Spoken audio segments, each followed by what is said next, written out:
Assalamualaikum warahmatullahi wabarakatuh. Waalaikumsalam warahmatullahi wabarakatuh. Waalaikumsalam.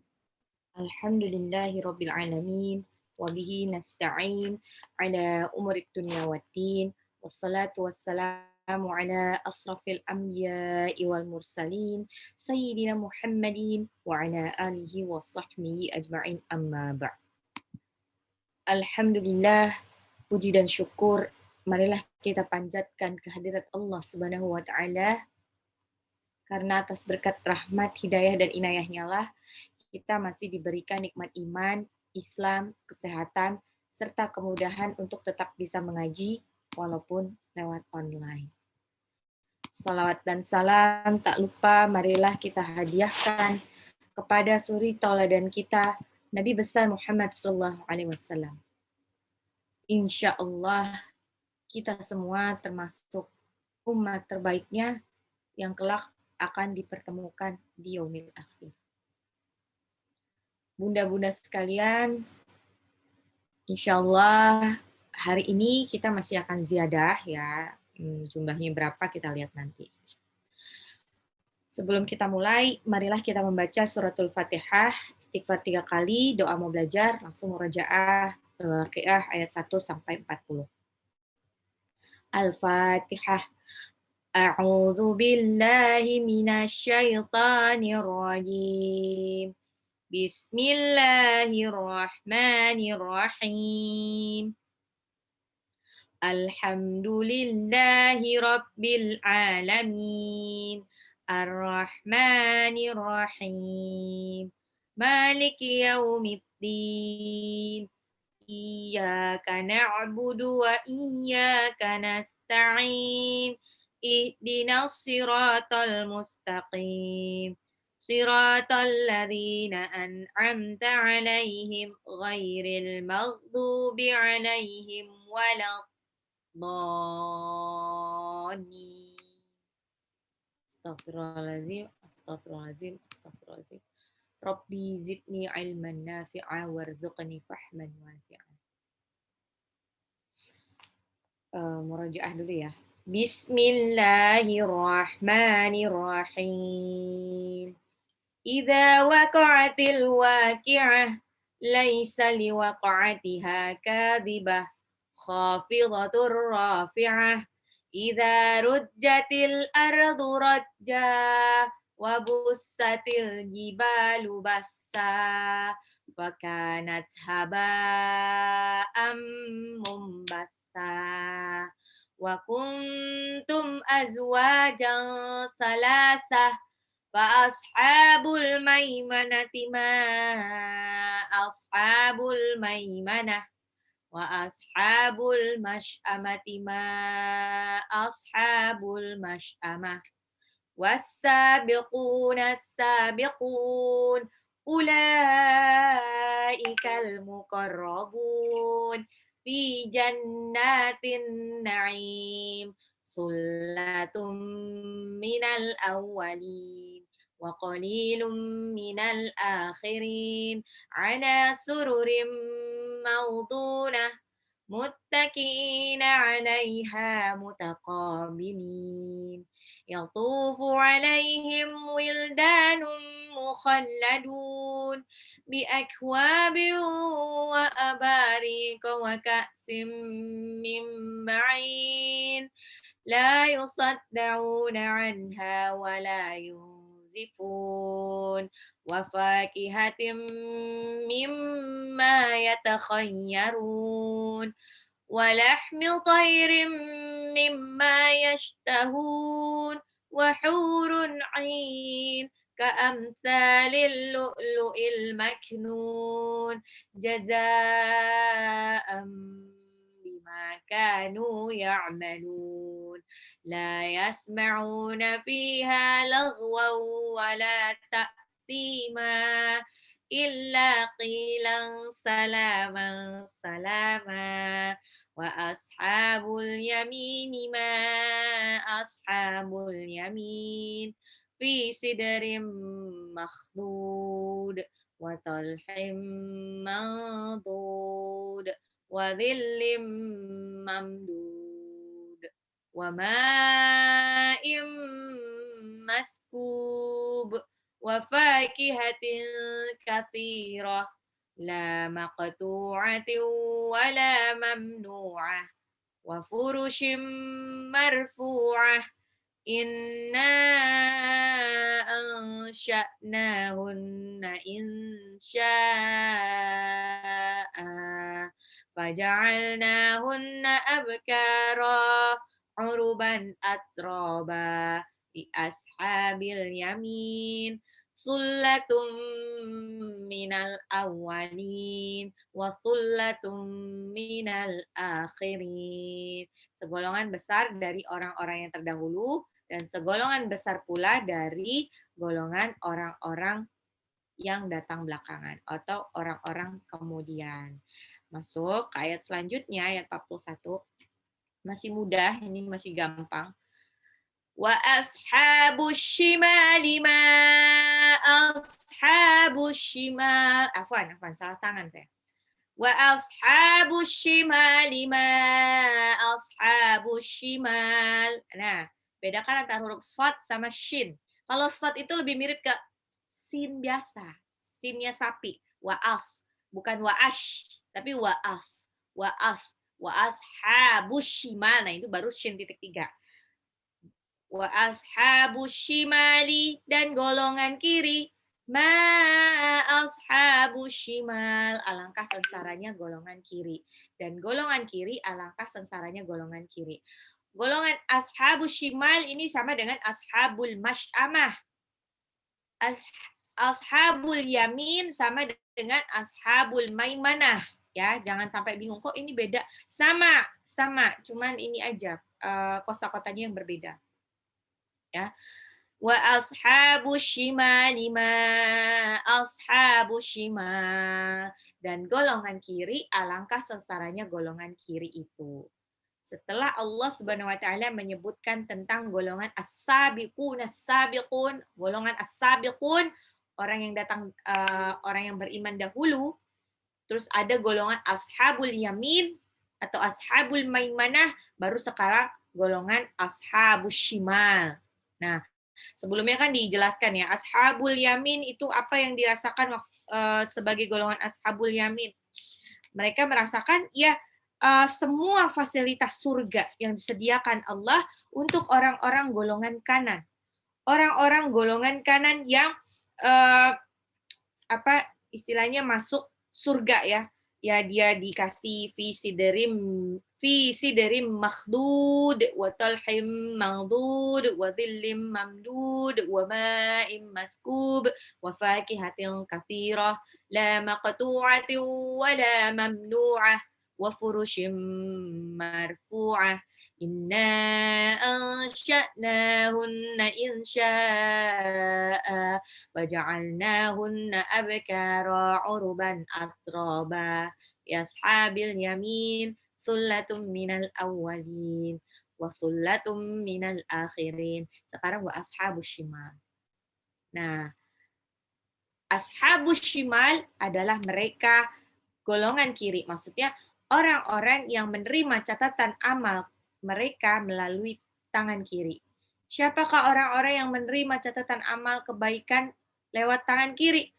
Itu mereka adalah orang-orang yang dihina Allah. Mereka yang catatan amal kebaikan yang lebih dikit daripada amal keburukannya. Wa amman utiya kitabahu bishimalihi fayaqulu ya laitani lam uta kitabiyah. Mereka ini yang menerima catatan amal kebaikan pakai tangan kiri, ini adalah salah satu bentuk penghinaan Allah terhadap mereka. Ya, bahkan di Waalaikumsalam. Bahkan di ayat lain disebutkan ya, kalau lihat di Al-Insyiqaq, amman utiya kitabahu wara'a zahri. Ada orang yang menerima catatan amal kebaikan mereka pakai langsung di istilahnya malaikat nyerahinnya dari belakang punggungnya. Nah, ternyata menurut tafsir dari para ulama tafsir, maksudnya wara'a zahri tetap dia pakai tangan kiri ngambilnya. Begini ngambilnya. Ya, tangan kirinya ke belakang Atau ada juga tafsiran yang menyebutkan dia pakai tangan kiri tapi tangan kirinya itu masuk lewat dada, jadi ke belakang gitu. Wallahu a'lam bishawab. Bagaimana nanti gambaran orang-orang yang menerima catatan amal kebaikan pakai tangan kiri. Apakah begini ngambilnya? Apakah lewat dada? Nah, di ayat 42 disebutkan fi samumin wa hamim. Fi dalam samumin, siksaan angin yang sangat panas, wa hamim, dan air yang mendidih. Fi samumin wa hamim. Namanya kita di manusia, namanya kita manusia ya, manusia di dunia. Mau nggak mau itu emang fitrah kita tuh mencari sesuatu yang segar-segar, sejuk-sejuk gitu kan.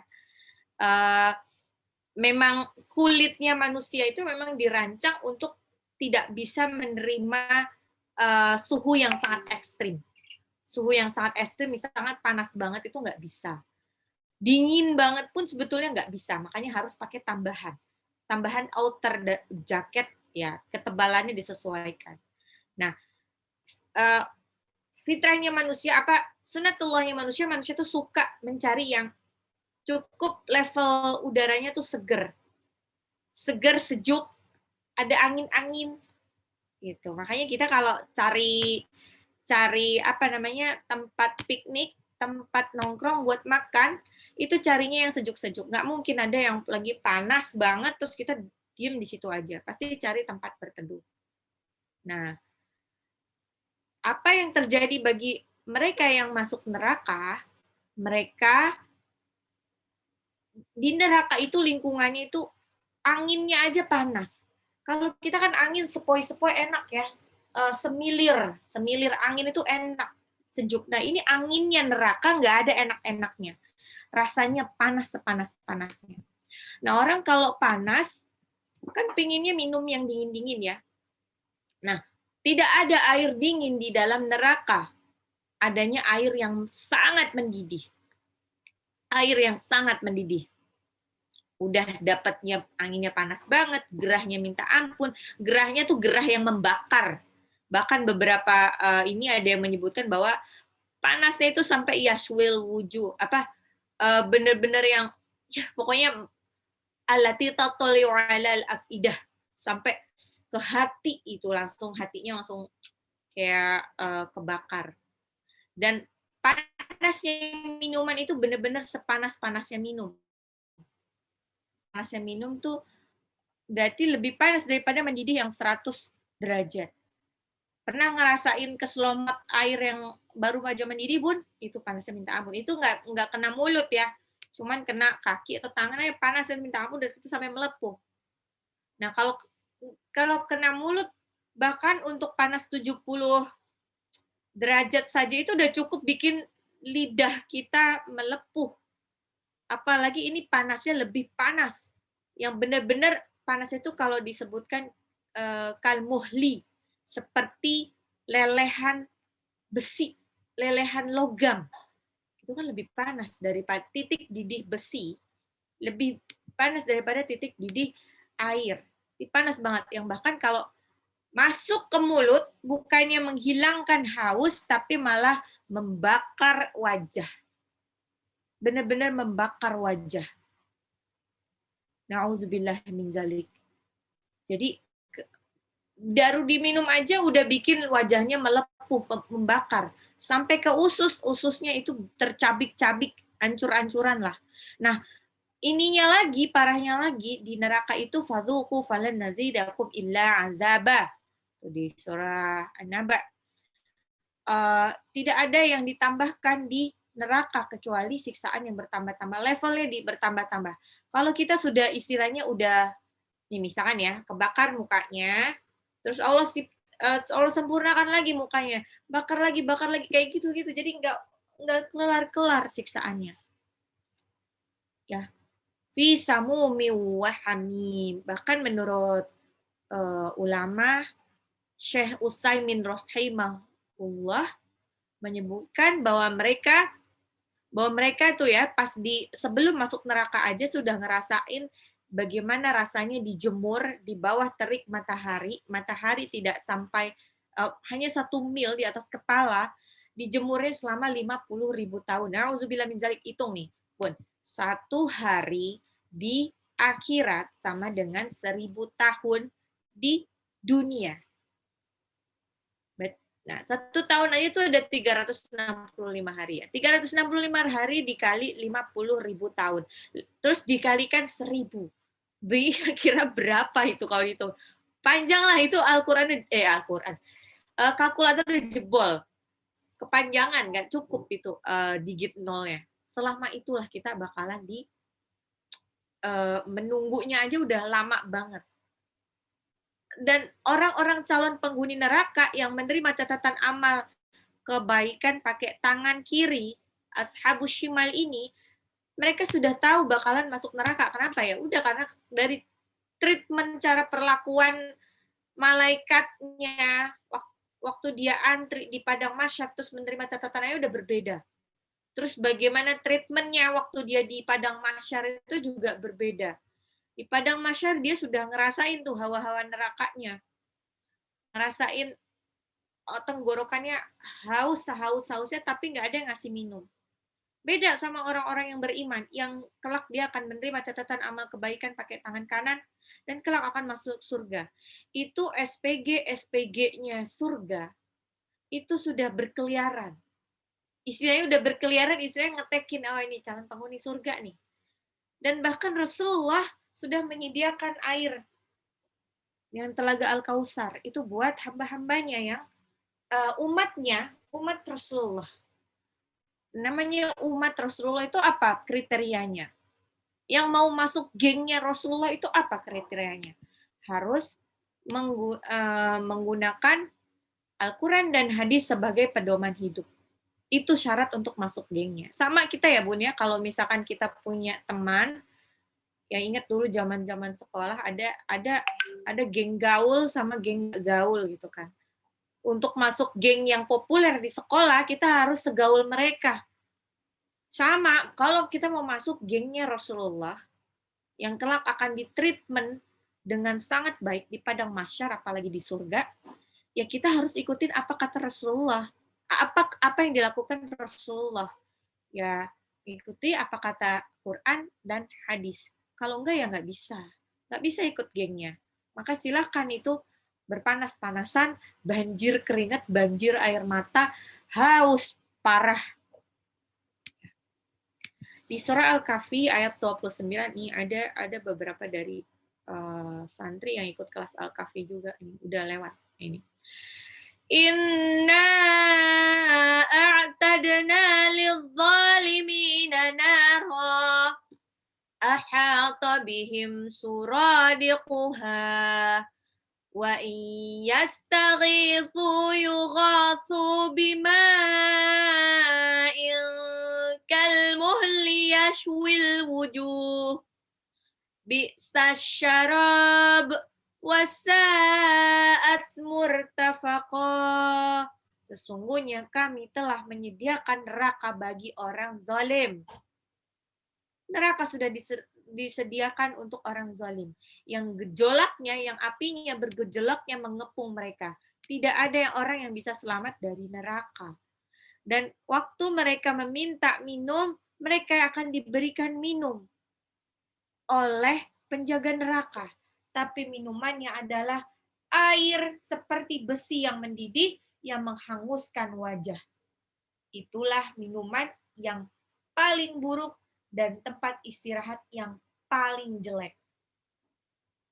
Ya, benar-benar sejelek-jeleknya tempat istirahat, tempat kembali. Jadi di neraka nggak ada air dingin ya. Nah, kalau kita tahu di surah An-Naba, hamiman wa ghassaqo, itu disebutkan minuman neraka tuh ada 2, hamiman sama ghassaqo. Hamiman ini ya, hamiman ini yang air yang mendidih, sangat mendidih. Kalau ghassaqo itu sebetulnya air dingin, tapi dinginnya parah, dingin separah-parahnya. Tapi air dinginnya itu dibuat dari nanahnya para penghuni neraka. Na'udzubillahi min dzalik. Jadi suruh milih tuh, mau minum air panas banget atau air dingin banget, tapi air dinginnya juga dari tanah. Nauzubillah min zalik.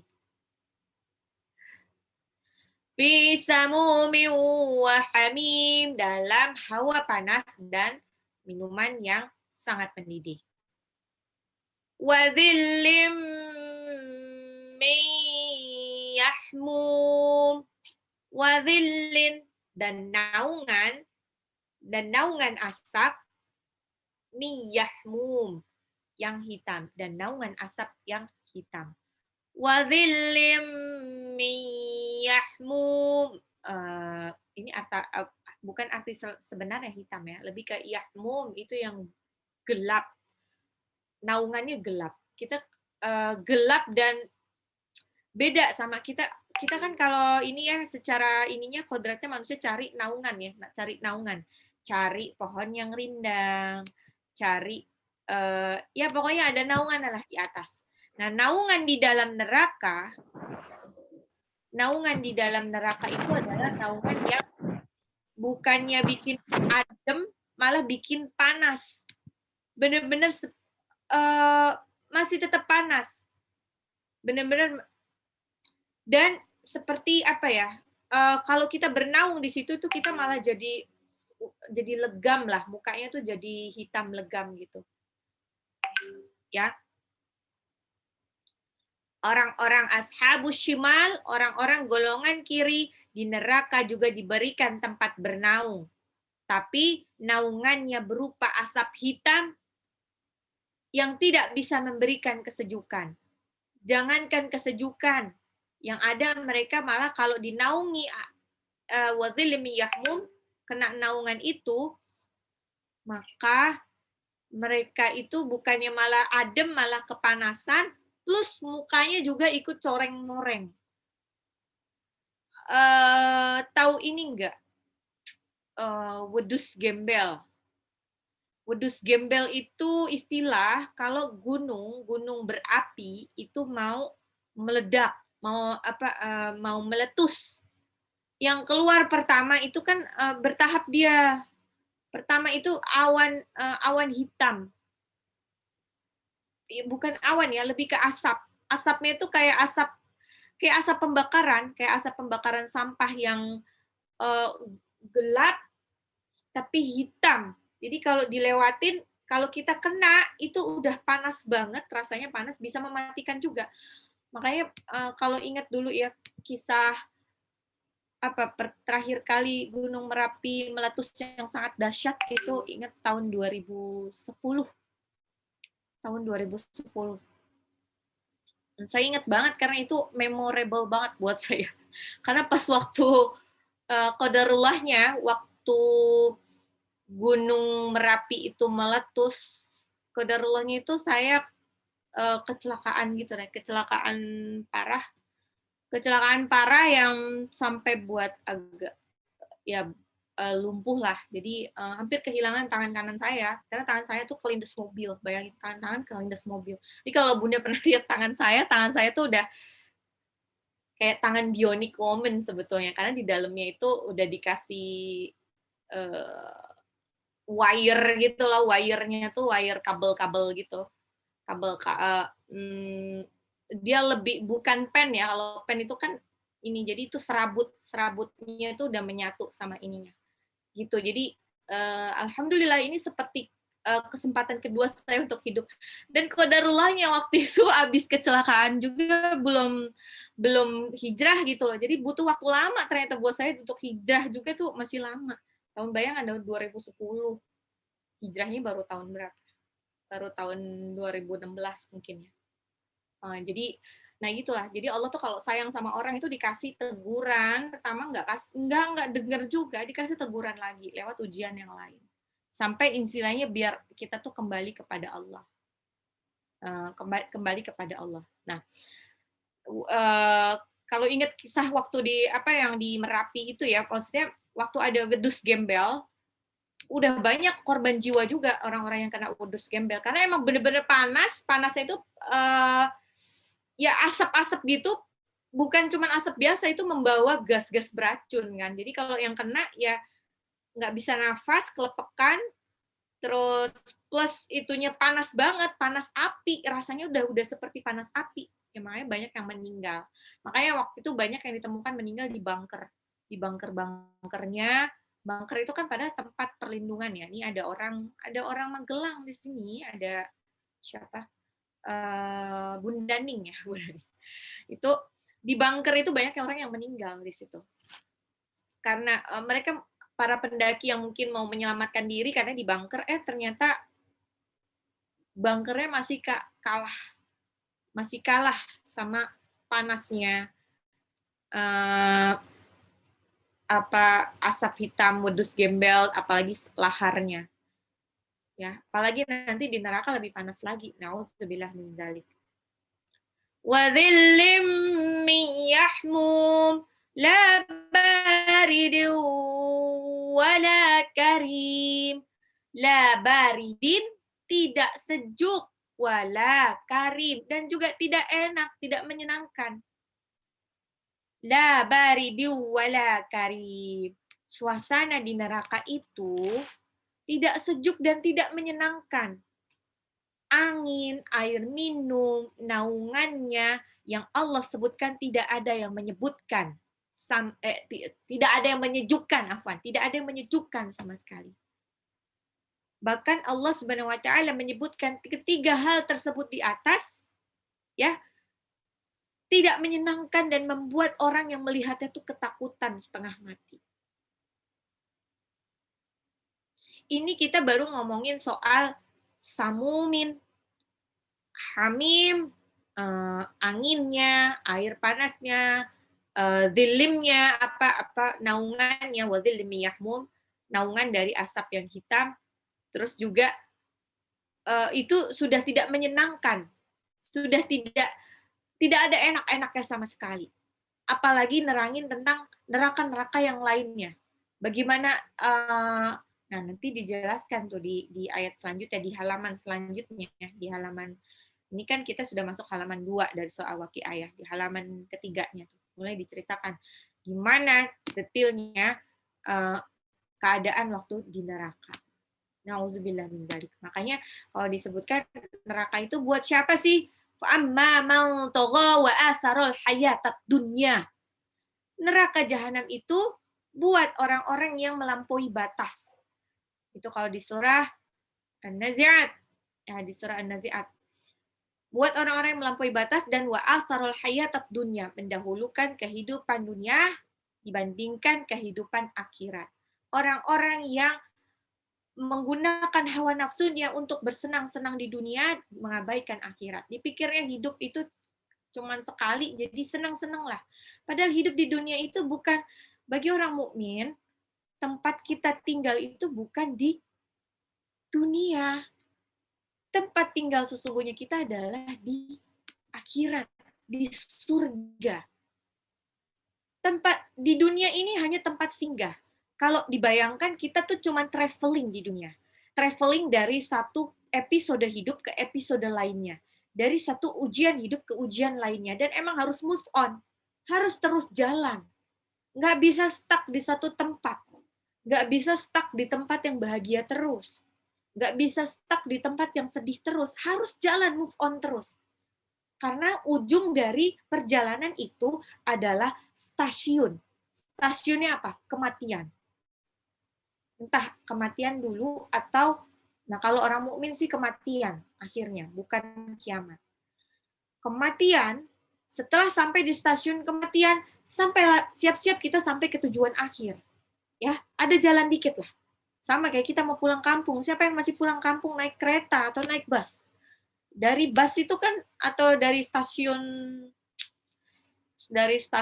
kereta itu kan kita biasanya ya, kalau yang di kampung mah harus naik dulu, naik angkot dulu kah atau naik ojek dulu kah baru sampai di depan rumahnya. Jarang banget yang turun dari stasiun langsung sampai rumah, nggak ada. Ya mungkin ada ya bunda-bunda ya. Ya itu berarti dia bukan pulang kampung, masih pulang kota. Dia berarti masih di kota, bukan mudik yang sebenarnya. Kalau yang pulang kampung biasanya dari jalan, dari terminal atau stasiun tuh masih jauh. masih agak jauh gitu. Nah, itu stasiun akhirnya, terminal akhirnya adalah kematian. Tujuan akhirnya adalah nanti surga atau neraka. Nah, seperti itu. Jadi kalau di dunia, berarti di dunia itu tidak ada yang abadi. Tidak ada kebahagiaan yang abadi. Tidak ada kesedihan yang abadi. Jadi semua itu cuma sebentar-bentar aja kok. Hanya bergerak. Kita tuh layaknya traveling, bawa koper nih, bawa koper. Kalau namanya bawa koper itu kan kita nggak singgah for good ya. Apa singgah for good?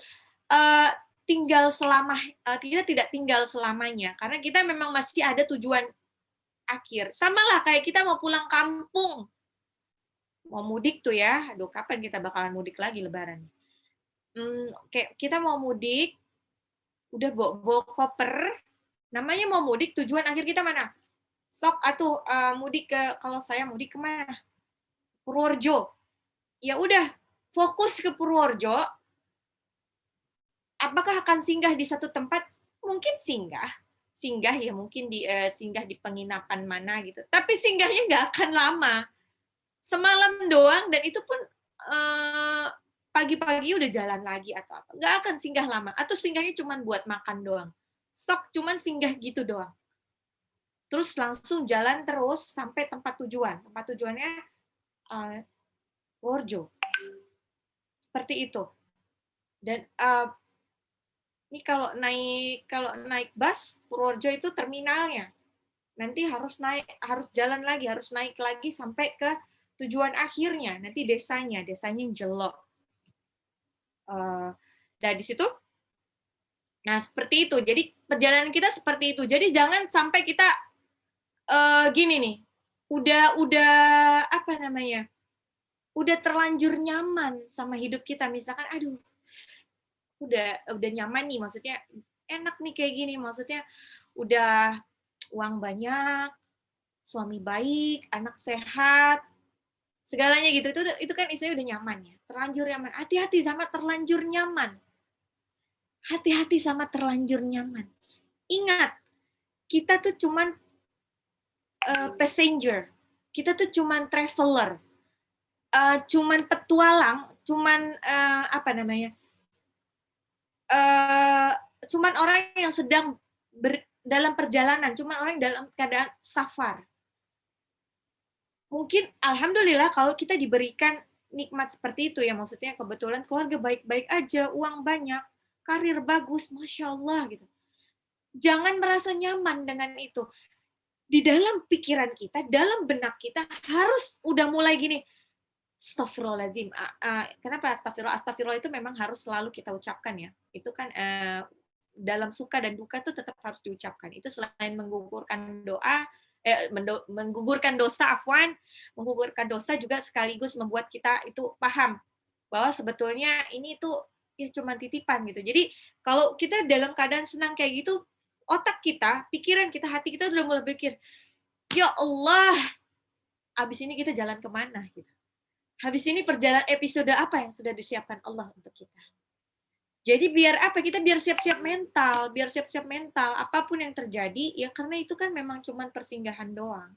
Persinggahan doang. Jadi kita harus siap untuk jalan ke selanjutnya. Nah, kayak kita jalan dari Jakarta sampai pulang kampung. Pulang kampungnya di contohnya saya di Jelok. Harus pindah kan? Dari Ciputat, Bintaro harus jalan harus nanti sampai Lebak Bulus nanti lama-lama sampai tol Cikampek, terus nanti tahu-tahu sampai Cirebon, Brebes, terus jalan.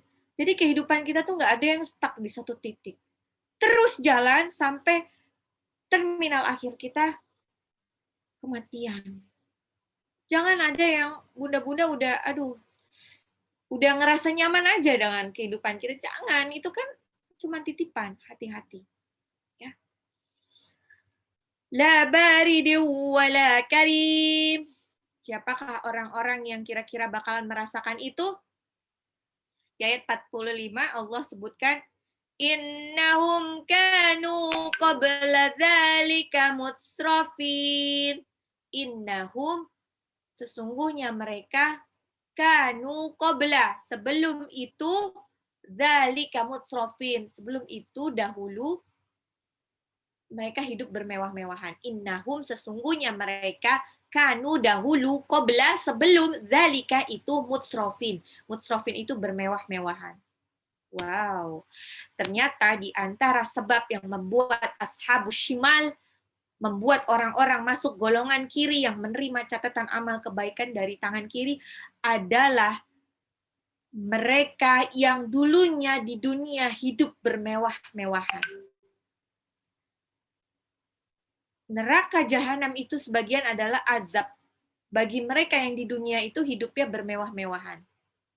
Bermewah-mewahan ini bukanlah maksudnya bermewah-mewahan secara umum mencakup semua orang kaya ya, enggak. Ada juga orang kaya yang masuk surga, banyak. Ya contoh yang masuk surga tuh siapa? Nabi Sulaiman.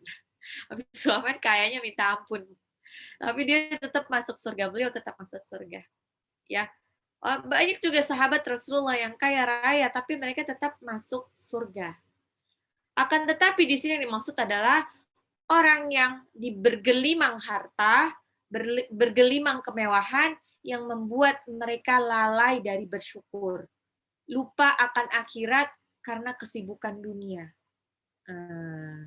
Nah, ini kenapa sebetulnya orang-orang kaya itu ini di warning sama Allah. Orang-orang kaya ini lebih susah untuk masuk surganya dibandingkan orang-orang miskin. Bahkan dalam hadis Sahih Bukhari, Nabi Shallallahu Alaihi Wasallam pernah bersabda, wahai orang-orang fakir, apakah aku tidak memberikan kabar gembira kepadamu? Sesungguhnya orang Muslim yang miskin akan masuk surga sebelum orang Muslim atau mukmin yang fakir. Ya, orang-orang mukmin yang kaya, maksudnya orang-orang Muslim atau mukmin yang fakir akan masuk surga duluan 500 tahun sebelum orang-orang mukmin yang kaya. 500 tahun itu apa? 500 tahun itu setengah hari akhirat ya. Karena satu hari di akhirat itu sama dengan 1000 tahun di dunia. Jadi bedanya sepanjang itu. Bedanya 500 tahun. Kenapa? Karena kalau orang-orang yang kaya, apalagi tanpa iman, itu dia bingung untuk memanfaatkan kekayaannya. Akhirnya ya udah, dia pakailah itu kekayaannya untuk beli ini, beli itu, beli ini, pergi ke sini, karena dia bingung mau ngapain lagi. Keimanan seseorang terhadap hari kiamat, bahwa ada hari kiamat di mana ada hari di mana kita akan dimintai pertanggungjawaban, membuat seseorang itu kalau melakukan sesuatu itu pikirnya jangka panjang, long term. Maksudnya gini, misal punya duit banyak nih, waduh kebetulan, minggu ini alhamdulillah ada 2 miliar masuk. Minggu depan insya Allah ada lagi lah 3 miliar gitu. 2 miliar masuk, terus dia pikir, aku mau beli tas lah, tas Hermes lah gitu. Kalau orang beriman tidak akan semudah itu membeli tas Hermes yang harganya 1 miliar, 2 miliar. Walaupun dia punya uang. Dia akan berpikir beribu-ribu kali, aku kalau beli tas ini ntar ditanya Allah jawabnya apa ya? Kalau orang beriman, pikirannya jangka panjang. Kalau aku beli tas ini nanti aku jawabnya apa ya? Kayak gitu. Karena hati-hati, kalau kita tidak bisa menjawab pertanyaan ini buat apa? Kenapa beli tas Hermes lagi? Nanti kalau kita jawabnya, soalnya si ibu C dia baru beli tas baru. Malu dong kalau aku nggak beli tas baru gitu. Kalau jawabannya seperti itu udah pasti masuk neraka, nggak ada gunanya. Buat apa? Itu malah buat nyombong-nyombongin. Kecuali mungkin ya, kalau dia kebetulan punya uang banyak, terus dia tidak punya hutang, terus dia baik, sudah sedekah, sudah dermawan, dan lain-lainnya. Dan kebetulan dia tas-tas sebelumnya juga udah pada dijualin atau dihibahkan. Jadi dia mau beli tas nih, tas Hermes yang mungkin yang tote bag lah, ada nggak Hermes tote bag ya? Itu buat apa? Buat ini biar cukup nih, ini kalau ngaji nih lumayan nih cukup, Al-Quran gede juga masuk gitu kan. Gunanya buat apa kamu beli tas Hermes? Iya, karena saya nggak punya tas lagi, ya Allah. Ini tasnya buat saya pakai buat ngaji, buat ke pasar, buat ini. Ya, mungkin insya Allah kalau dia jawabannya seperti itu dan emang kenyataan seperti itu akan lolos nanti dari penghisapan Allah. Lolos. Tapi kan hari gini mana ada yang jarang, mana ada orang yang pakai apa namanya? Pakai Hermes buat ke pasar ya. Ada mungkin ya, nggak tahu ya, saya tidak. Pakai Hermes buat ke ngaji gitu kan. Nah, justru nih kalau nanti kita one day kita akan ngaji offline, kajian offline, wallahu alam kapan itu. Tapi mungkin sampai kapanpun kita tetap ada program streaming ya. Kalau misalkan offline pun paling nanti lebih ke kajian umum ya, karena ternyata jamaah kita banyak juga yang dari luar kota. It's okay, nggak apa-apa. Tapi tetap nanti mungkin ada offline. One day kalau kita offline, pastikan Bunda kalau pergi ngaji, gunakan itu tas yang paling bagus. Kalau ada di rumah tas yang paling bagus, pakai aja. Baju paling bagus pakai aja, mau itu baju kondangan pakai. Justru biasanya orang-orang ini tidak selamat, tidak koleksi baju-baju brandednya itu tidak selamat karena apa? Koleksi baju branded, tas branded, sepatu branded itu tidak selamat, yang malah membuat dia masuk neraka karena apa? Karena bajunya itu cuma dipakai buat nongkrong. Sepatu tasnya cuma dipakai buat nongkrong, nggak dipakai buat ngaji. Akhirnya nggak guna, useless gitu.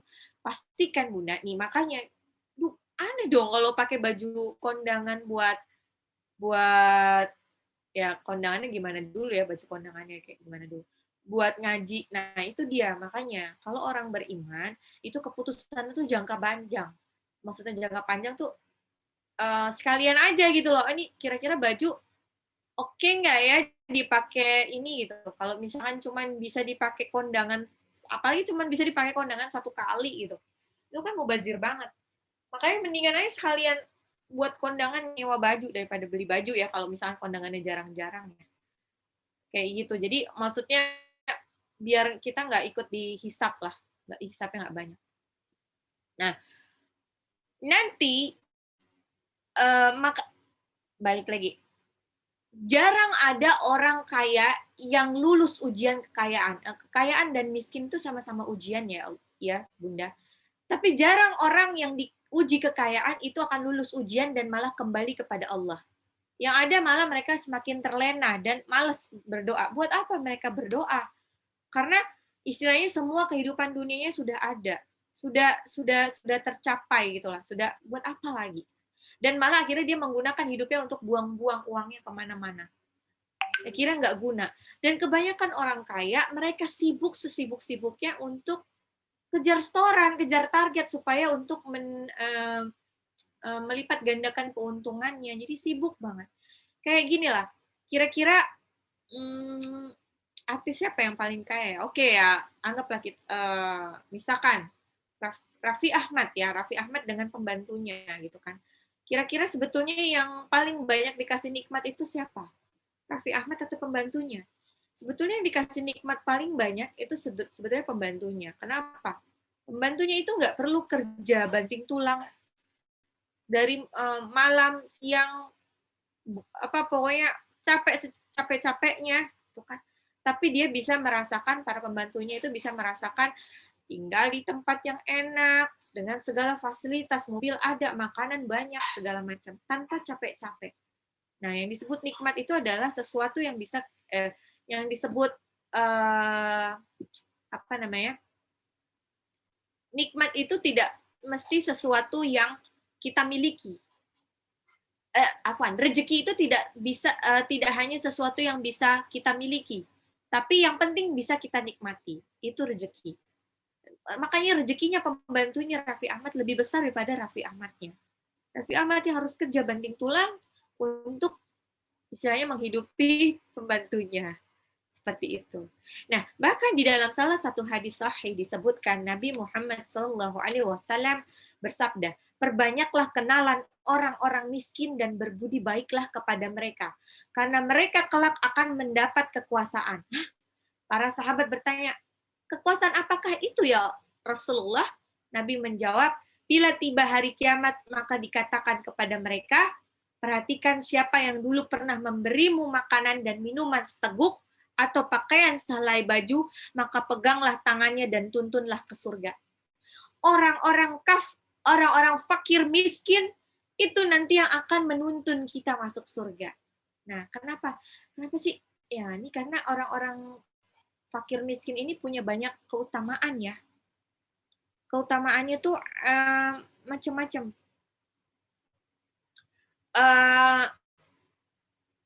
Keutamanya adalah mereka orang-orang fakir miskin karena mereka tidak punya harta yang banyak, ya mereka akan dihisapnya lebih gampang, lebih mudah, lebih dahulu masuk surga. Sama kayak kita belanja di supermarket, yang belanjaannya banyak, di kasir tuh lama banget. Ya coba kalau belanjaannya cuma sabun satu, di kasir cepet banget. Sama itulah perumpamaan antara orang miskin sama orang kaya. Orang miskin mah hisapnya cepat, nggak ada lagi, barangnya nggak banyak. Ya, barangnya nggak banyak, makanya dia bisa masuk surga cepat. Ya, kalau dia orang miskin ini cukup aja dia beribadah, menjauhi larangan Allah, udah masuk surga insya Allah. Orang kaya biarpun dia menjalani perintah Allah, menjauhi larangan Allah, itu agak susah masuk surga. Karena proses hisapnya ini yang rempong. Nah, terus dan plus orang-orang miskin ini bisa menggandeng, karena orang miskin kan banyak kan masuk surga tuh. Mereka bisa menggandeng orang-orang yang dulu menolongnya waktu di dunia. Nah, tiga macam yang keutamaan orang, tiga macam fasilitas yang didapat orang fakir miskin dibandingkan orang kaya nih. Nanti di dalam surga ada kamar dari yakut merah. Yakut merah, penduduk surga melihat tempat itu sama dengan orang dunia jika melihat bintang di langit. Nah, jadi yakut merah ini adalah khusus buat orang-orang fakir, orang-orang fakir yang solih, orang-orang fakir yang solih, atau orang yang mati syahid. Nah, bayangkan, ini bandingannya seperti kita ngelihat bintang. Jadi, bahkan para penduduk surga pun melihat posisi si yakut merah itu, tempat spesial buat orang-orang ini adalah seperti mereka ngelihat bintang. Nah, terus orang fakir ini, ya tadi sudah dibilang lebih dahulu masuk surga dibandingkan orang kaya. Jaraknya kira-kira 500 tahun. 500 tahun ya. Nggak tahu dihitungnya dari mana nih. Terus kalau orang fakir membaca subhanallah walhamdulillah wala ilaha illallah wallahu akbar. Orang miskin membaca subhanallah walhamdulillah wala ilaha illallah wallahu akbar. Baca itu 100 kali aja udah sama seperti sedekah 10.000 dirham. Ayo, 1 dirham sama dengan berapa? 1 dirham itu udah sampai jutaan itu. Sama aja kita sedekah segitu banyak. Di-compare sama orang yang paling kaya, kita masih lebih kaya. Kalau kita orang miskin yang mukmin. Gitu. Dan rugi banget kalau kita benar-benar istilahnya kerja keras untuk untuk mengumpulkan kekayaan dunia, tapi lupa akhirat, rugi banget. Ruginya apa? Karena nih ya, kalau kekayaan dunia itu, kenikmatan dunia itu, kalau diibaratkan tuh seperti kita mencelupkan kelingking kita ke lautan lepas, terus ditarik ke atas. Sisa air yang ada di kelingking kita itu adalah kenikmatan dunia yang bakalan dibagikan ke seluruh manusia di seluruh dunia. Kenikmatan dunia nah kayak gitu. Jadi itu diperebutkan ke semua orang, status itu diperebutkan semua orang. Ya udahlah, nggak usah lah kita sibuk-sibuk untuk untuk mencari kekayaan dunia sampai lupa untuk ibadah. Dan akhirnya pedihnya lagi adalah udah di dunia sengsara, di akhirat lebih sengsara karena di dunia kita fokus pada aduh ya Allah hidup kok susah banget gitu. Gimana ya biar caranya cepet kaya gitu, enak kayak orang-orang punya rumah, punya mobil gitu.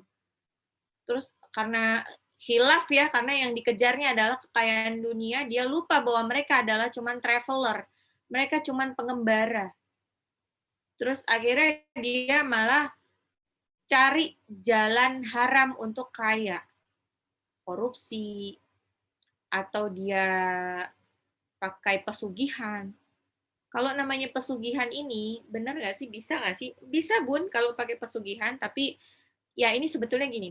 Ini ada lagi pesugihan itu kan itu pakai jin ya, pakai jin, pakai setan. Udah jelas syirik dan adalah dosa yang tidak akan diampuni. Otomatis masuk neraka. Dan parahnya lagi, kenapa orang-orang yang pada pakai pesugihan itu keluarganya pada mati gitu ya, keturunannya pada mati dan akhirnya nggak punya keturunan. Kenapa? Karena ini qadarullahnya, kalau Bunda tahu bahwa seseorang itu tidak akan mati sampai seluruh jatah rezekinya habis.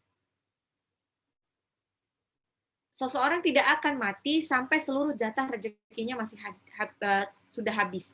Jadi kalau Bunda sekarang seret banget nih rezekinya, kalau Bunda masih hidup, ya Allah itu mah masih baik, ada rezeki, masih ada kemungkinan rezeki sampai nanti. Orang itu nggak mungkin Allah kasih hidup orang tanpa ada rezeki, nggak mungkin.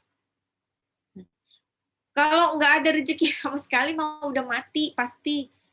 Ya bahkan orang pernah tahu kalau ada orang-orang yang dia tuh sudah sekarat ya, tiba-tiba dia bangunnya itu mintanya hal yang sepele aja, kayak misalkan minta makan bubur dong, pengen makan bubur deh gitu. Sehat tuh pas makan bubur, kayaknya seneng banget. Habis makan bubur selesai, ternyata dia tidur dan tidur untuk selamanya. Itu berarti kenapa dia pas waktu koma itu tidak langsung dimatikan karena ternyata Allah ada satu jatah rezekinya dia yang belum diambil. Harus diambil dulu, baru kontrak selesai dan meninggal. Seperti itu. Jadi kalau misalkan pesugihan, misalkan pakai pesugihan itu sebetulnya dia bukan, kan emang duitnya langsung banyak ya. Si jin itu ngambil jatah rezeki anaknya. Jatah rezeki anaknya udah habis, diambillah jatah rezeki cucunya. Jadi makanya banyak kan orang-orang yang pakai pesugihan itu nggak punya anak. Nggak punya anak sama sekali. Nggak sampai ada punya keturunan. Karena jatah rezeki yang pertama diambil memang jatah rezeki turunan yang di bawahnya dulu. Baru terakhirnya ujungnya anaknya. Anaknya itu terakhir. Jadi dia ambil itu jatah rezekinya, makanya jadi nggak bakal ada kan cucunya, sama lama anaknya habis, udah siapa lagi yang mau diambil? Lama-lama yang diambil adalah mungkin pasangan hidupnya juga, nauzubillah min dzalik, atau malah cari orang lain. Makanya ini sebetulnya hati-hati ya. Fenomena gaib-gaib itu ada karena memang jinnya emang ada. Jin itu adalah real, ada. Cuman kita nggak bisa ngelihat aja. Kalau kita bisa ngelihat, kalau Bunda bisa ngelihat sesuatu yang tidak pantas untuk dilihat, misalkan hal-hal gaib, itu mungkin Bunda harus segera periksakan. Periksakan pada yang berwenang. Siapa tahu Bunda memang kemasukan jin juga, karena hanya hal gaib yang bisa melihat gaib. Makanya itu ayat-ayat ruqyah yang kemarin itu dipakai terus Bun buat pagar Bunda, buat jaga Bunda.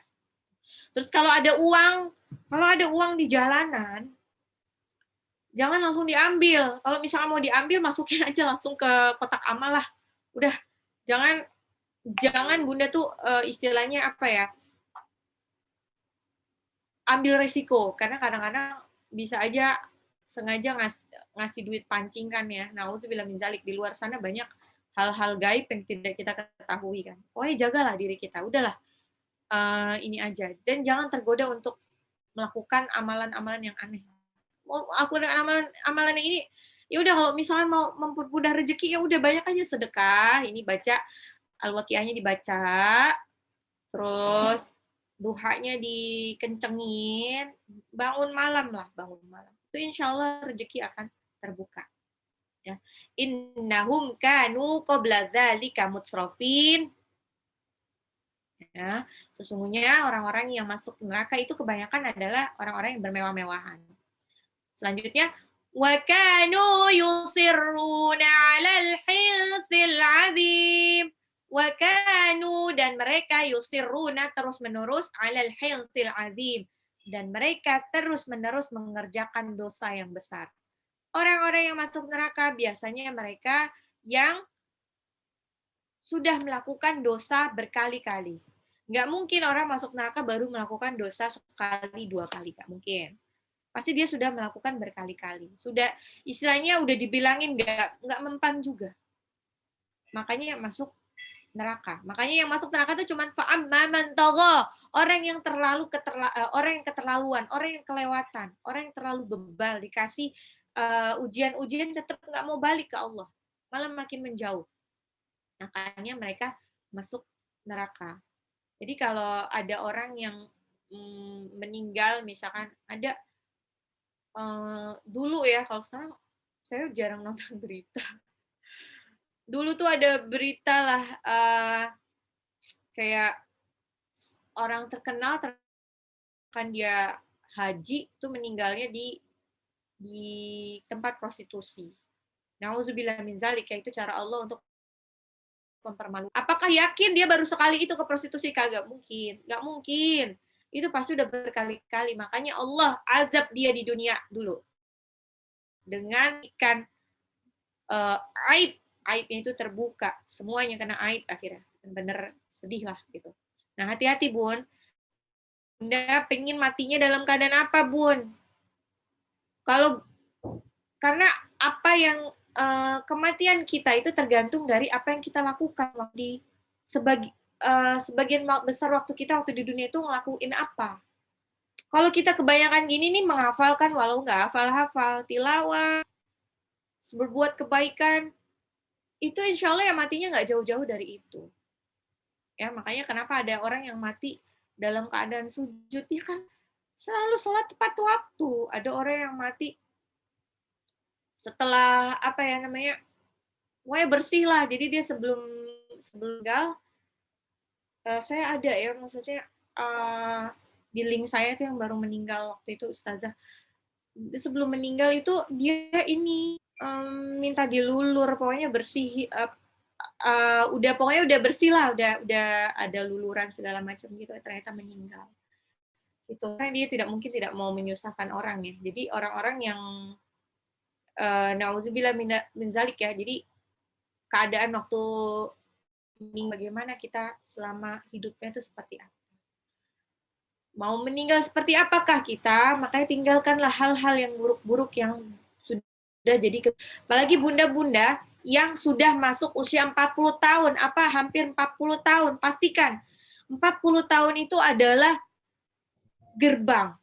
40 tahun itu adalah penentuan. Bagaimana bunda nanti akan matinya itu akan seperti apa. Matinya itu nanti akan seperti apa. Kalau 40 tahun masih nakal, masih nggak jelas gitu, masih suka galau nggak jelas, hangout nggak jelas, terus masih suka, nggak ada amalan-amalan yang dipegang, udahlah dia, bilang minzalik, mungkin dia meninggalnya nggak jauh-jauh dari keadaan itu. Udah susah, makanya dirubah. Makanya kenapa disebut life begins 40 ya. Life hidup dimulai dari usia 40. Jadi bagaimana kita sampai meninggalnya nanti itu tergantung dari amalan kita. Apalagi kalau sudah mau usia 40 udah Bun. 40 stop lah untuk mikir penting. Udah pikirin lah gimana kita nanti mau matinya seperti apa. Apakah kita akan mati menjadi ahli ibadah atau mati menjadi ahli maksiat itu. Oke. Ya, benar. Jadi kita memang justru kalau ke masjid apa-apa itu carilah kita pakaian terbaik kita. Makanya sebetulnya Bun, kalau mau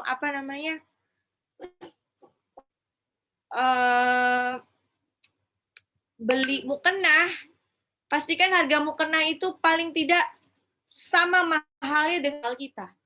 Baju termahal kita apa? Ya mukena kita nggak boleh lebih murah dari itu. Kayak gitu. Ini di sini ada banyak bandar mukena jelas suka bakti. Carilah itu.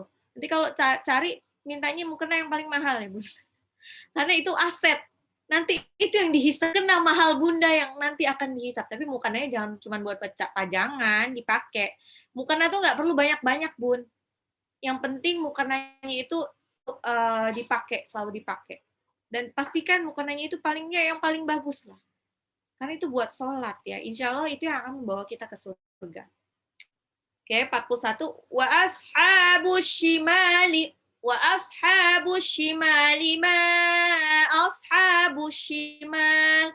Nya tuh 2 harokat.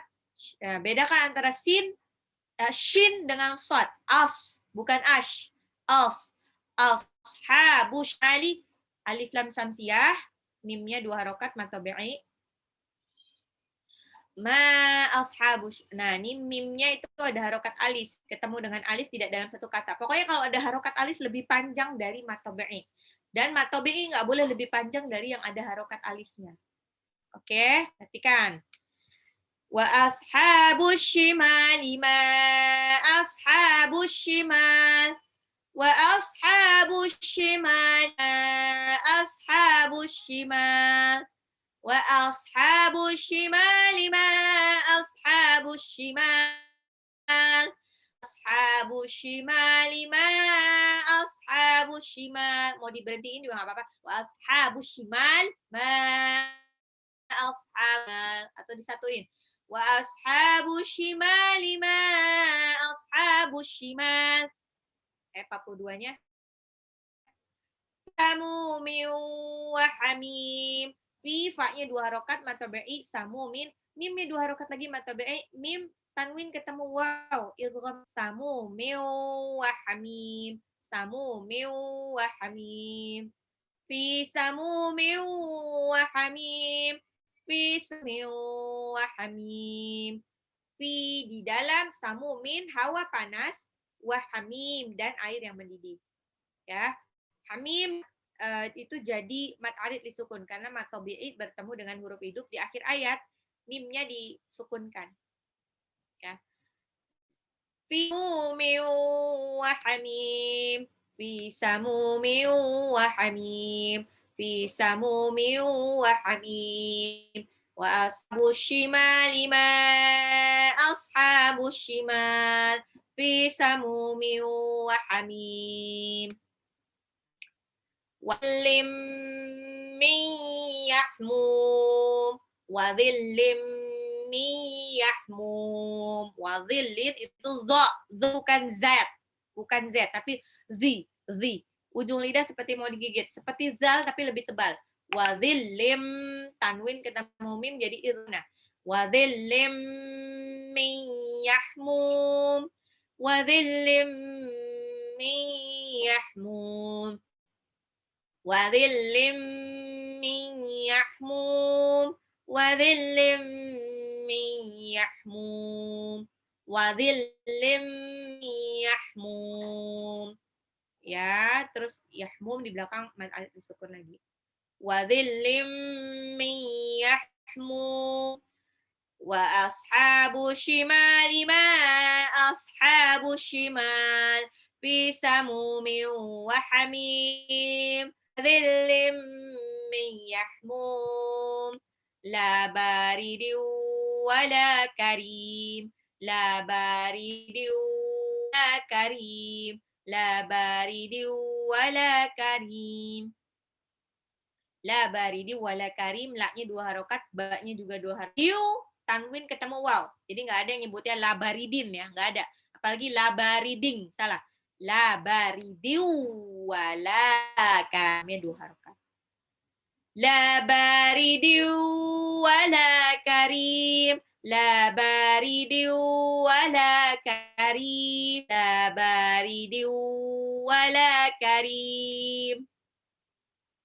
5. Innahum kanu qabla dzalika mutrafin. Innahum nunnya tasdid. Kanu kaf sama nun 2 harokat. Qabla ba-nya pantul qalqalah. Dzalika dzal yang matabi'i mutrafin mad adid disukun. In kanu qabla dzalika mutrafin. Qabla dzalika mutrafin. Innahum kanu qabla dzalika mutrafin. Innahum kanu qabla dzalika mutrafin. Innahum kanu qabla dzalika mutrafin. Innahum kanu qabla dzalika mutrafin. Wa ashabu shimali ma ashabu shimal fi samumin wa hamim wa dhillim min yahmum la baridin wa la karim. Innahum kanu qabla dzalika mutrafin. Tak sukun itu punya sifat syiddah, hanya suara yang ditahan suara dari hamasnya. Jadi bukan mutrafin tapi ada sedikit. Mutrafin, bukan mutrafin, mutrafin. 46-nya. Wa kanu yusirruna 'alal azim. Wa kanu kaf sama nunnya 2 harokat. Yusirruna ro-nya 2 harokat juga. 'Alal hinsi am qamariyah. Nun sukun ketemu sa, ifa, al-azim, alif lam qamariyah lagi, di belakangnya baru mad adid li sukun. Wa kanu yusirruna 'alal hinsil azim. Wa kanu yusirruna 'alal hinsil azim.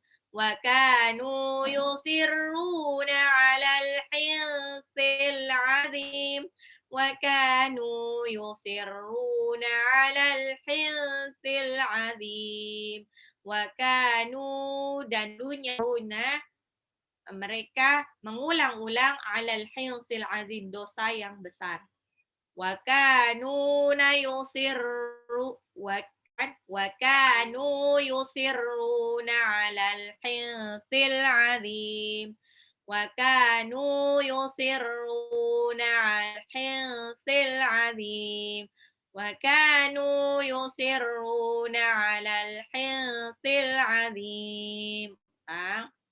Wa ashabu shimali ma ashabu shimal fi samumin hamim wa dhillim min yahmum la baridin wala karim. Innahum kanu qabla dzalika mutrafin. Wa kanu yusirruna 'alal hinsil azim. Alhamdulillah. Ada pertanyaan kah bunda-bunda?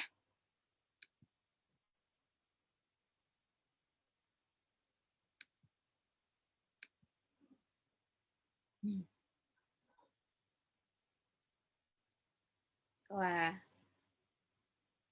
Ya, oke deh. Alhamdulillah hari ini kita sampai ayat 46 saja ya. Insya Allah dimudahkan karena alhamdulillah nih kayaknya kelompok-kelompok sudah mulai geril ya. Sudah mulai geril ya namanya murojaah. Alhamdulillah, barakallah. Ini juga siapa tahu nanti di ujung dari hafalan Al-Waqiah Bunda yang kebetulan lagi seret-seret rezeki, insyaallah dimudahkan untuk mendapatkan rezeki halal yang berkah. Ustazah mau nanya. Iya. Bismillah. Ustazah kalau pekan kemarin ana banyak uzur, boleh ana bayar di pekan depan, kalian bayar tugas kalian itu yang pekan ini? Kan Oke, it's mau okay. kemarin Di pekan depan aja ya. kerja Yang jelas tuh saya itu kalau Sabtu Minggu tidak mereview setoran baru. Jadi setoran terakhir aja yang sampai sampai jam 1 kurang lah. Iya, Sampai maksudnya di hari Senin tuh misalnya ana bayar yang 31, 32, 34. Nah, itu jadi cicil terus tapi sama disambi sama yang ya 41 insya yang Allah nggak gitu-gitu apa-apa. deh, pokoknya intinya Insya Allah nggak dibayar apa-apa. Ya, tapi ya. dilunasin utangnya gitu. Iya. Bunda itu lebih baik nih ya kalau misalkan Bunda punya waktu sekalian aja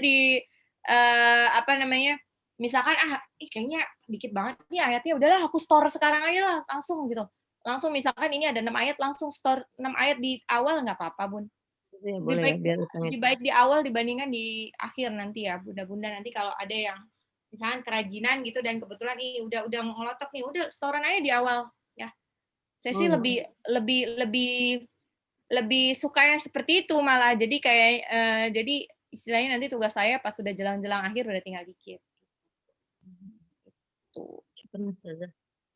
Ustazah, bisa dirapel kayak begitu dengan syarat kita sudah hafal, misalkan kemarin minggu lalu kan 10 ayat. Itu kita harus sudah hafal 10 ayat atau memang kita masih boleh lihat-lihat sedikit? Intinya itu kan kalau itu kan pengulangan ya. Jadi maksudnya nggak apa-apa. Setoran itu kan ini juga ayatnya pendek-pendek ya. Emang idealnya adalah sebelum kita setor tuh kita sudah diulang-ulang berkali-kali baru kita setorin gitu. Terus kalau misalkan yang penting sih tugas sepekan itu misalkan ini kayaknya masih familiar nih, udahlah aku store sekarang aja lah gitu. Store sekarang gitu, store di hari Senin gitu. Terus nanti kok lupa lagi ya pas murojaah, nggak apa-apa Pak. Yang penting sepekan itu tuh usahakan dikejar lah hafalan yang pekan itu. Kalau untuk laporan kayak tilawah, murojaahnya, kayak itunya gimana Ustazah? Kalau misalkan kita mau rapel, misalkan Oh hari iya, semuain gitu. yang nggak kalau mau rapel berarti yang nggak apa-apa, kalau yang tilawahnya mah nanti aja. Kalau yang voice note duluan, is okay. Voice note duluan aja nggak apa-apa. Tetapi yang Ya, penting voice note nanti. aja dulu ya Ustazah ya. Kan Iya maksudnya betul. catatan-catatan itu kayaknya malah apa ana pisahin aja biar utang tuh ana japri terus yang pekan ini ana bayar ke grup aja gimana? Biar Ustazah juga abasnya nggak numpuk. Biasanya kelihatan bayar orang bayar utang. Iya. Ya jelas agak gini nih Bun. Nih kadang-kadang tuh saya kalau nggak dikirim ke grup ya, kirim ke private itu kadang-kadang suka slow respon gitu kan, karena terus kadang-kadang mungkin saat itu tuh cuman sempetnya ngerespon ini, oh iya siap gitu doang. Terus abis itu saya lupa kalau nggak. Gitu. Jadi yang dipantau itu sebenarnya memang saya grup sih, Iya. karena ini terus terang tuh saya ada 10 grup lah yang harus ternyata 10 grup yang harus dikoreksi.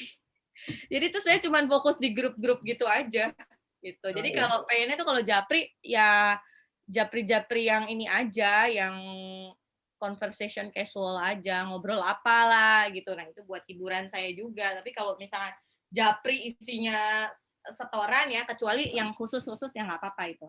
It's okay gitu. Jadi biasanya misalnya khusus-khusus tuh kayak gini. Ini kan ada juga yang santri yang masih pembinaan gitu kan, pembinaan tahsin.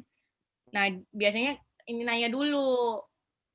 Kalau saya balas berarti oh ya udah siap, silakan kirim sekarang gitu. Nanti biasanya langsung saya koreksi, langsung balas lagi, koreksi lagi, dia balikin lagi gitu. Kayak gitu nggak apa-apa. Tapi kalau misalnya setoran reguler, nah ini yang agak susah kalau di Japri. Terus terang saya kalau di Japri tuh cuman saat itu mungkin lihat terus jawab gitu kan. Terus lupa kalau mau koreksi karena kan koreksinya nggak mesti saat itu juga.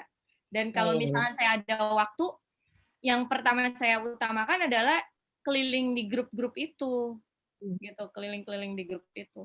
Udah ikut teknis Ustazah aja deh. Masih daripada nanti kelewat kita juga nggak tahu Iya salahnya. betul. Betul. Oh, ada yang tanya, jika dulu dia tidak sholat, lalu dia ingin ganti sholat yang berapa tahun, bisakah dibayar sholat saat ini? Kalau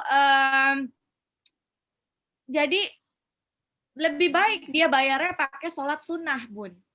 Jadi diperbanyak sholat sunnahnya. Dibandingkan dia masa sholat isyanya di 3 kali sehari gitu kan. Mendingan dia selain sudah taubatan nasuha, dia minta ampun sama Allah, tidak mau mengulangi lagi, dia perbaiki kualitas sholatnya. Yang penting itu kualitas sholat sebetulnya. Perbaiki kualitas sholatnya ditambah dengan sunnah-sunnahnya. Kalau dulu tuh kan nggak sholat sama sekali. Nah sekarang sholat wajibnya kualitasnya meningkat, plus sunnah-sunnahnya ditambah. Nah itu kalau sunnah seharian aja tuh udah bisa berapa kali tuh? Bisa-bisa sehari udah bisa lebih dari 30 rakaat ya. Kalau digabung-gabung sama rawatib, sama duha, sama isya. Jadi lebih baik itu, Bun. Lebih baik dirutinkan sunnahnya aja. Rutinkan. Ya, maksudnya rutinkan sunnah ya wajibnya ya harus gitu. Jadi wajib tambah sunnah aja.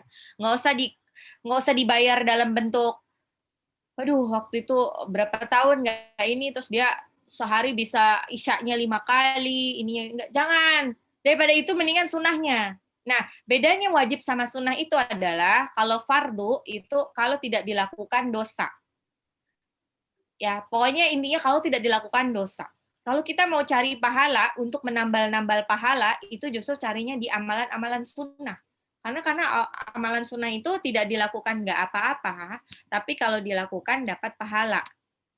Nah, makanya amalan sunnah ini justru digunakan untuk menambal bolong-bolongnya kita. Kadang-kadang kita gini, cuman sunnah ini kok. Ya justru kalau kita masih pengen pahala mah, ya harus yang sunnahnya. Yang wajibnya mah udah pasti. Ini kayak gini nih. Jadi seperti gini nih, kalau kita ya, ibaratnya tuh seperti makan. Kalau nggak makan kan mati nih, Bun. Nah, makanan itu seperti wajib, fardu. Yang sunnah apa? Yang sunnah itu vitamin, gitu kan. Vitamin tambahan gitu. Madu, atau habatus sauda, atau kistul hindi. Nah, intinya gini, kamu kalau nggak minum vitamin C nggak mati. Kita kalau nggak minum madu nggak mati.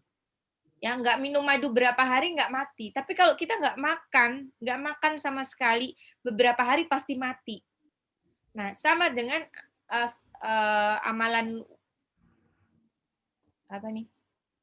amalan wajib sama amalan sunnah itu seperti itu. Nah ini sholat qada ini enggak. Jadi kalau misalkan dulu pernah tidak sholat, lebih baik ditambalnya, sekarang enggak. Cukup di ini aja, di sunnahnya diperbanyak. Karena kan mau dihitung gimana? Ya makanya tadi saya bilang lagi, masa sehari mesti sholat isyaknya 5 kali, subuhnya 5 kali, ya enggak. Mendingan genjot untuk sholat sunnah. Ya, amalan sunnah ini adalah amalan untuk menambal pahala-pahala yang kurang. Assalamualaikum Bu Guru. Waalaikumsalam warahmatullahi wabarakatuh. Ya, Bun. Ini waktu itu aku nonton ceramah Buya ya. Iya. Dia bilang kodok ya. Waktu itu ada muridnya yang tanya 20 tahun nggak pernah sholat, cara bayarnya gimana? Terus ditanya, umur kamu sekarang berapa? Umur saya kayaknya 30-an. 30 tambah 20 tahun, 55 kalau kamu bayar cicil dari sekarang, udah di umur 50 tahun kalau masih ada usia. Terus katanya udah sholat tobat belum gitu kan. Nah, terus katanya hukum mengganti yang wajib itu lebih diutamakan daripada menjalankan yang sunnah, karena sholatnya itu kan wajib, kayak bayar utang puasa juga wajib. Jadi kodolah seperti kayak sholat sunnah gitu, tapi niatnya kodo gitu. Kalau nanti mau dilanjutkan sunnah juga. tapi niatnya qada. Ya Iya, iya. Jadi sebetulnya dia bukan sholatnya gini kan, bukan misalkan 5 kali sholat misalkan. Enggak sih. Iya itu Tapi niatnya katanya ya aku juga ngejalanin itu niatnya sih untuk Bu. qada kan, niatnya untuk qada tapi sebetulnya jadi sunnah kan. Betul. Bukan Usoli sunatan maghribi salah sarokaatin mustaqbil kiblati qada lillahi ta'ala Nah, gitu Bu. itu 3 rakaat juga tapi. Ya. Tapi 3 rakaat juga. Itu Tapi 3 nggak di ngoyo-ngoyo kayak enggak 120 tahun dibayar cuma 2 tahun yang nggak ada yang mampu juga. Ya, betul. Seperti itu. Jadi nih yang disebut sunnah itu ya, Bu. Jadi kalau kedudukan sholat sunnah itu seperti gini. Istilahnya kita nggak ada hujan, nggak ada badai, maksudnya di luar waktu. Misalkan ya, kita tuh lagi ada galau atau apa, tuh sholat sunnah aja tuh nggak apa-apa, walaupun itu sholat apa ya? Maksudnya nggak ada bukan waktunya duha, bukan bukan tahajud atau apa, sholat aja sunnah itu nggak apa-apa. Jadi mungkin digantinya ya seperti itu. Jadi udahlah mumpung lagi ini sholatlah gitu, sholat. Jadi lebih ke bukan niat sholat bukan niat sholat isya yang dikali 5, tapi lebih ke ya udah saya sholat aja nih, ini untuk mengganti sholat saya di masa lalu. Nah itu, jadi itu lebih ke, makanya saya sebutnya itu sunnah, bukannya wajib dikali 5 gitu. Iya benar, seperti itu maksudnya. Alhamdulillah, syukran Bu Guru. Iya, kirain Bunda dikali 5, benar-benar. Enggak, benar memang seperti itu caranya. Benar-benar yang... Berarti ini ya Bu Risma, kalau sholat sunnah itu menyempurnakan sholat wajib gitu ya? Jadi lebih untuk menambal-nambal lah, untuk menambal-nambal tabungan pahala kita yang kurang. Tuh. Ada lagi kah pertanyaan Bunda-Bunda Solehah? Oh iya Bu, mau tanya, kalau kita pernah kan lihat ini ya video kayak orang mati suri, terus mereka menggambarkan kalau di alam barzah ini kayak gimana, kita percaya 100% atau enggak ya Bu, kalau misalnya sama orang yang mati suri kayak gitu ya Bu ya? Wallahu a'lam bishawab ya. Tergantung nih, kan kadang kalau yang jelas nih Bunya, kalau tahu nih kita tidur aja, waktu kita tidur itu sebetulnya kan ruh kita kan ditarik dulu sama Allah. Makanya kan doa mau tidur seperti apa, bismika Allahumma wa bismika wa amut, dan doa segala macam, bahkan harus al-muluk. Gunanya biar apa kan? Biar nanti ada yang salah satu khasiatnya adalah biar kita tuh dijaga dari kematian mendadak gitu kan. Jadi dijaga sama malaikat gitu sampai dia bangun. Terus pas waktu doa sesudah bangun tidur apa? Doanya kan ya itu kan itu dikembalikan lagi, makanya dibilang alhamdulillah, dibalikan lagi ruhnya. Apalagi kalau yang mati suri itu mungkin dia sudah benar-benar sudah sampai kemana-mana ya, tapi kalau dia sampai bilang wallahu a'lam bishawab ya, terus terang itu tidak ada dalil yang benar-benar sahih yang menyebutkan fenomena orang-orang yang mati suri gitu kan.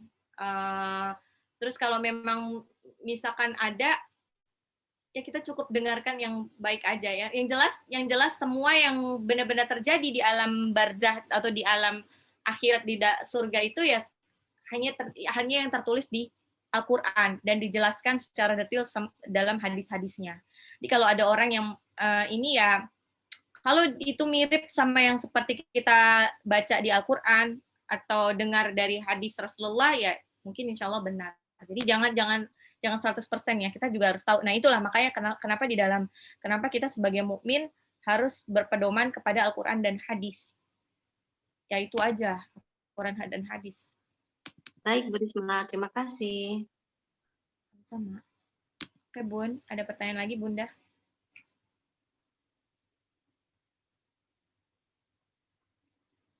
Oke, Masya Allah, Alhamdulillah hari ini. Tadi ada 77 sih kayaknya. Oke deh, kalau tidak ada pertanyaan lagi, sudah jam 6:30, marilah kita tutup pengajian hari ini dengan membaca hamdalah. Alhamdulillahirabbil alamin. Alhamdulillahirabbil alamin. Doa penutup majelis. Subhanakallahumma wa bihamdika asyhadu an la ilaha illa anta astaghfiruka wa atubu ilaik. Yang benar datangnya dari Allah, yang salah datangnya dari saya sendiri. Wabillahi taufiq wal hidayah. Wassalamualaikum warahmatullahi wabarakatuh. Jazakallah.